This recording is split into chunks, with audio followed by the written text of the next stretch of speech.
네, 여러분, 유재석 님이 왜 논현동에 평균 198억 원에 이 부지를 매입을 하시고 이곳에 건물을 짓고 계신 걸까요? 논현동의 공실 상황과 앞으로 어떤 일이 펼쳐질지 살펴보러 가보겠습니다. 가보시죠.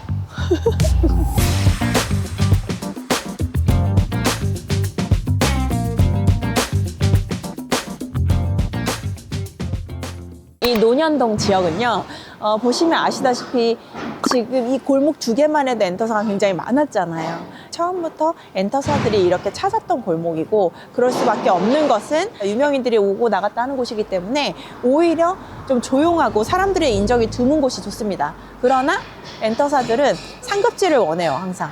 그래서 이렇게 강남권, 신사동에 가까운 이런 상급지에 위치할 수밖에 없었고, 그리고 마침 상급지이고 언덕이 많은데 그 언덕을 장점으로 활용할 수 있는 장점까지 있기 때문에 이들이 더더욱 몰리는 겁니다. 이들은 임대차 걱정을 할 필요가 없잖아요. 직영으로 사옥으로 사용할 수 있으니까. 점점 그들만의 세상이 되어가고 있는 것 같습니다. 땅이 꽤 넓어요. 하나는 83평, 하나는 90평, 거의 170평 정도 되는데, 한 땅은 82억에 한 땅은 116억, 총 그러니까 198억 원이죠. 그렇게 매입을 하셨어요. 평당가를 똑같이 매입을 하신 건 아니고, 한 땅은 1억 2천만 원, 그리고 한 땅은 9,800만 원 정도. 그러니까 싸게 사신 땅은 사실 아니에요. 근데 왜 그러냐 하면 이 지역이 일종 일반 주거 지역임에도 불구하고 지하가 지상으로 노출이 되기 때문에 그런 장점도 있고, 그리고 신사동에서 가까운 입지에 있어서 평당가가 다른 역삼동이나 이런 일종 일반 주거 지역에 비해서 비싼 편입니다. 시세에 사신 거라고 보시면 되십니다. 싸게 사신 거는 아니고요. 네, 그렇게 사셨고, 그리고 맨 처음에 우리가 유재석 님이 198억에 샀다 했을 때 기사가 항상 뭐라고 떴냐면 올 현금으로 샀다, 역시 유재석답다, 이렇게 했거든요. 근데 최근에 등기를 떼보니까 뭐가 하나 떴더라고요. 근저당이 120% 계산했을 때 77억 정도, 약 77억입니다. 제 생각에는 요 지금 건축비가, 건축 면적이 늘어나면 늘어날수록 평당 건축비는 줄어들거든요. 그렇게 계산하면은 뭐 50억대, 60억대 계산할 수도 있겠지만 아마 굉장히 돈을 많이 쓰신 걸로 보여요. 지금 설계도 아무 데서나 한 것도 아니고, 보통 건축비의 70에서 80% 받으니까 뭐 90억 정도의 건축비를 생각을 했을 때, 네, 77억 정도 대출이 나오지 않았나, 이렇게 생각이 듭니다. 지금 유재석님 신축 현장에 나와 있는데요. 보이시나요? 이렇게 큰 기계가 들어오는 게 잘 없는데 지금 부지가 넓고 지하 3층까지 판다고 해요. 그러니까 지금 이렇게 큰 기계들이 들어와 있는 거거든요. 너무 귀여운 게, 여기 보시면 스트락스가 설계를 맡았는데 역시 이 가시설물 자체도 디자인이 이렇게 들어가 있는 거 보이세요? 나영석 PD, 그리고 윤종신 씨, 이런 분들의 건물을 설계를 맡은 회사거든요. 그러니까 역시나 고급 설계를 맡으신 팀들은 이렇게 돈이 많네요. 가시설물일 뿐인데 이렇게 디자인을 넣은 건 처음 봅니다. 네, 멋지네요. 지금 가시설물이 있기 때문에 안에 내부를 볼 수가 없어요. 그래서 저희가 이렇게 이 아이가 배가 부르다는 느낌을 알까요? 지하 거의 다 팠어요. CIP 받고 있는 것 같아요. 자세히는 안 보이는데 그런 상황이고, 부지가 엄청 넓네요. 이렇게 가까이서 보니까. 지금 보시면 이 라인이 다 일종 일반 주거지역입니다. 일종 일반 주거지역의 경우에는 건폐율 60%에 용적률이 150%가 한계거든요. 그래서 보통 우리가 개발을 뭐 50에서 70평 정도 되는 땅들의 대부분은 2종 일반 주거지역, 3종 일반 주거지역을 사는 이유는 용적률 200% 또는 250% 혜택을 받기 위해서예요. 근데 왜 유재석은 1종을 샀냐? 이렇게 단차가 있는 건물들, 그러니까 땅에 높낮이가 이렇게 있는 건물들은 1종이라도 지하가 노출이 됩니다. 그러니까 그 장점이 있어요. 그래서 지금 이 건물은 지금 지하 3층까지 판다고 하는데, 그렇게 되면 지하 1층 정도는 지상으로 노출될 가능성이 있습니다. 옆에 지금 보시면 건물도 저게 지하 주차장인데요. 그게 1층으로 노출이 되어져 있는 거예요. 저것처럼 이 건물도 마찬가지로 지하 1층이 노출이 될 것 같습니다. 그 장점 때문에 일종 일반 주거 지역이 용적률이 작더라도 이게 지상으로 드러나니까 다른 건물보다 이 지상의 면적이 훨씬 커 보이죠. 그 장점을 노리시고 지금 여기 신축을 진행 중이신 것 같습니다. 네. 여기가 지금 6m고 반대편에 양면도로 또 6m를 끼고 있어요. 그런 입지적으로는 굉장히 좋고, 바로 뒤쪽 도로 근거리에 안테나 사옥이 있습니다. 그 안테나 지분 중에 유재석님의 지분이 있어요. 다들 알고 계시죠? 네, 그러니까 그것과 가까운 위치에 있으면서, 그리고 지금 유재석님이 컨텐츠 사업 하시잖아요. 유튜브. 그러니까 그런 것도 좀 활용하시지 않을까 이런 생각도 들고 일부분. 그리고 일부분은 여기 보시면 상권이 은근히 커피숍 상권이며 F&B며 그리고 미용실 뭐 엔터 이런 촬영 이런 쪽으로 굉장히 많이 들어와 있거든요. 임대를 주더라도 임대료가 저렴하지가 않아요. 그런 것도 노리신 게 아니신가 이런 생각도 해봅니다. 지하 3층부터 지상 4층까지 건물이 올라갈 텐데 아마 지하 1층이 노출이 되면서 5개 층이 지상층으로 올라올 거예요. 그렇게 되면 예상컨대 뭐 미용실 이런 것도 괜찮을 것 같고 커피숍 이런 것들 예상을 해봅니다. 저는 이제 뒤에 도로 양면 도로기 때문에 한번 가볼게요. 이전 영상에 보시면 줄리아나 영상이 있을 거예요. 나이트가스가 춤추던. 근데 그 줄리아나는 상권이 여기와 다른 게 그쪽은 이제 먹거리 상권이 조금 위치해 있고 그렇다고 하면 이쪽으로 이제 올라오면서 살짝 다 분위기가 엔터사로 다 바뀝니다. 엔터사들이 직영으로 사옥으로 쓰려고 매입을 했고 그 중에 유명하신 분이 이병헌님. 아까 여기 보였어요. 저거예요. BH. 지금은 그 이병헌 님이 BH 엔터를 지분 전체를 카카오 엔터에 매각을 했죠. 그래서 상관이 없긴 한데 아직도 BH라는 이름으로 저렇게 쓰고 있습니다. 지금 우리가 보고 있는 안테나 엔터도 있고 우리 세대 굉장히 유명했던 혹시 다듀 아시나요? 다이나믹 듀오가 있는 아메바 컬처? 그 사옥도 있죠. 그래서 이쪽 주변에 이렇게 지금 예쁜 신축 건물 얘도 일종임에도 불구하고 위에 보시면 굉장히 구조가 독특하고 드러나는 데가 굉장히 커 보이죠. 이런 장점을 다 노리기 위해서 단차가 있는 건물 일종임에도 불구하고 이렇게 다 개발이 되고 있는 거예요. 사옥으로 쓰고 있는 공간도 있으나 사실은 곳곳에 공실이 많기는 합니다. 왜냐면 엔터사들이 항상 좋을 수는 없잖아요. 그리고 모든 건물이 엔터사가 들어오길 원하면서 짓는데 엔터들이 다 들어올 수는 없거든요. 짜잔, 이게 유재석님의 반대편 쪽입니다. 신축공사 개요를 한번 보면요. 26년 2월 28일까지니까 내년 이제 상반기에 준공이 떨어지면 이제 임대를 놓고 제 생각에 바로 재매각을 하실 생각은 없으실 것 같아요. 그리고 바로 재매각을 하기에는 사실상 규모가 너무 큽니다. 공사비까지 얹어버리면 어마어마해지거든요.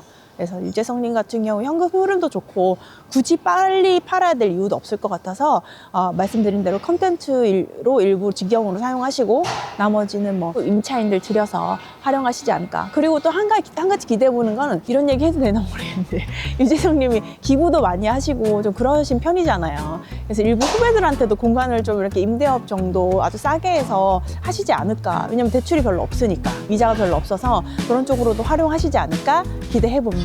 바라는 건 아니에요, 유재석님.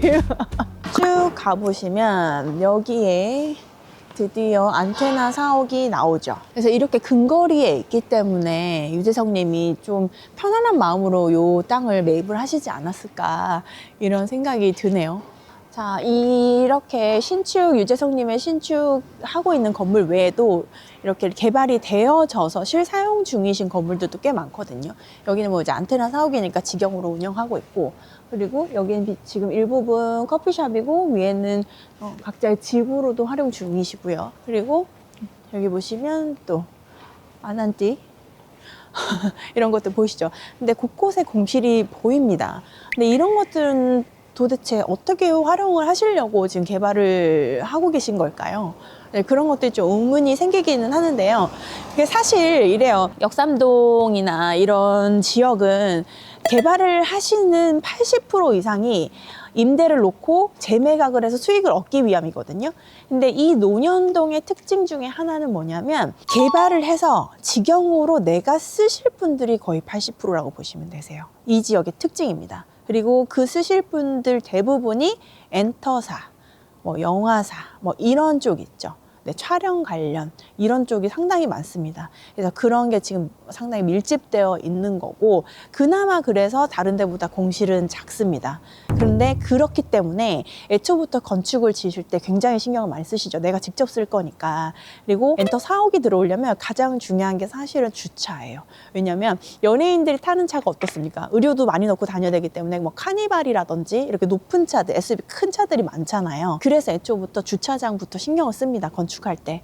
그래서 지금 유재석님 건물도 주차 대수가 12대가 되거든요. 근데 일반적인 주차보다 이제 카니발 이런 것도 굉장히 신경 쓰실 거예요. 그럴 수밖에 없고. 이런 데도 마찬가지죠. 엔터사가 들어온 거는 아니지만 예, 이런 차들이 들어왔을 때 불편함이 없도록 이렇게 주차 공간을 좀 많이 뽑아놓고 널찍널찍하게 뽑는 편입니다. 네, 그게 이 지역의 특성입니다. 그래서 만약에 그 엔터사나 뭐 본인이 직접 사용한, 이 차 너무 예쁘다.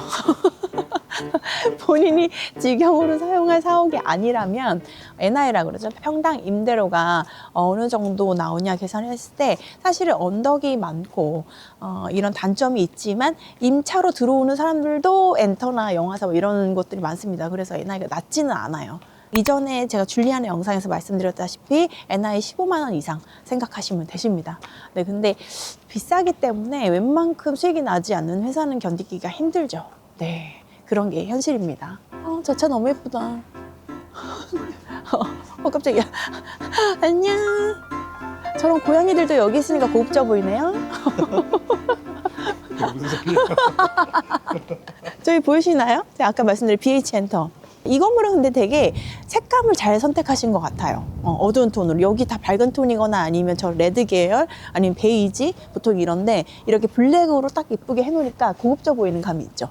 되게 잘하신 것 같아요. 역시 이병헌은 못하는 게 없어요. 자, 이렇게 한 바퀴 돌았는데 지금 보세요.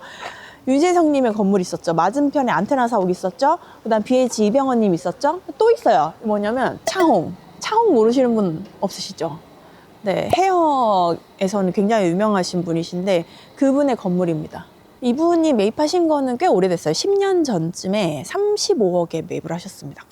기가 막히죠. 근데 아직 뭐 파시려는 생각이 없을 것 같고 지금 시세로 봐서는 100억은 충분히 넘을 것 같아요. 예. 근데 뭐 급하신 게 아니기 때문에 굳이 이 좋은 위치를 파시진 않을 것 같습니다. 부럽습니다. 그리고 또 보러 와보시면 이 건물 보이시나요? 특이하죠? 요거는 2017년도에 저희 영상에 자주 나오시는 분입니다. 박태준님. 박태준님이 매입을 하셔서 신축을 진행을 이렇게 하신 거예요. 근데 이분은 32억에 매입을 하셨어요. 바로 매각을 하신 게 얼마에 하셨냐면 80억. 80억에 매도를 하시면서 뭐 신축비를 빼면 그래도 몇십억이 남았죠. 그죠? 이로 인해서 박태준님이 더 적극적으로 도산내로나 이렇게 투자를 하시지 않았을까. 네, 아주 좋은 사례입니다. 네. 지금껏 말씀드린 엔터나 뭐 영화사나 이런 거 외에도 여기 보시면 국제예술대학교 보이시죠? 이 지역에 국제예술대학교가 있어요. 네, 유일하게 있는 대학인데 그래서 이런 공연하시는 분들, 이런 친구들이 여기 뭐 쫄래쫄래 다니는 거 보이시는데 그 이유가 이제 국제대학교가 있기 때문에 그런 거고요. 그리고 이쪽 뒤쪽에만 이렇게 보더라도 여기가 신기한 게 이 골목을 기준으로 이쪽이 1종이고 이쪽이 2종이에요. 건물 지금 높이를 보시면 보이시죠? 왼쪽이 훨씬 높죠? 그렇죠? 그죠? 이 차이가 있을 겁니다. 근데 제 생각엔 유재석님의 건물이 이제 건축이 되면 이런 식으로 의리하게 커 보일 거예요. 왜냐면 지금 단차가 있기 때문에 노출이 된다고 말씀드렸잖아요. 그러니까 이 한 개층 정도가 지상으로 더 노출이 되니까 위로 한 개층이 또 있는 거예요. 그러니까 이렇게 커 보일 수밖에 없고 이 땅은 더 커 보이는 이유는 2종이기 때문에 용적률 혜택을 보니까 이렇게 커 보일 수밖에 없습니다. 그리고 건물에 사실은 지금 창이 별로 없잖아요. 저는 저런 디자인을 딱 선호하지는 않는데 창이 없으면 장점은 하나 있어요. 건물이 굉장히 커 보입니다. 예, 그래서 요즘 트렌드가 건물에 창을 많이 내지 않고 저 루버 소재나 이런 소재를 많이 쓰는데 글쎄요, 저는 임차인 입장에서는 좀 답답할 것 같아요. 예, 직경으로 쓸 것 같지 않으면 웬만해서는 창을 좀 내시는 건 저는 조금 추천드립니다. 그래서 이렇게 지금 유재석님 건물을 기준으로 한 바퀴 돌고 주변에 이제 상권도 봤는데 이 골목 두 개를 앞뒤로 끼고 연예인들이며 유명인들이 지금 개발 중이고 이미 보유 중인 거죠. 그래서 이렇게 각광받는 이유 뭘까요? 일단 그들만의 세상이 자꾸만 범위가 이제 몰리는 거죠. 그렇기도 하고 그 유재석님 정도 되면 사실 돈에 대해서 내가 이거 꼭 벌어야 돼, 뭐 이거는 반드시 해야 돼라는 기준은 없을 것 같아요. 그래서 이분들은 그냥 자기들끼리 편하게 살고 느긋하게 보유도 하고 그런 마음에 지금 이렇게 모이는 것 같은데 줄리아나 쪽과 여기와 불과 도보 5분 거리예요.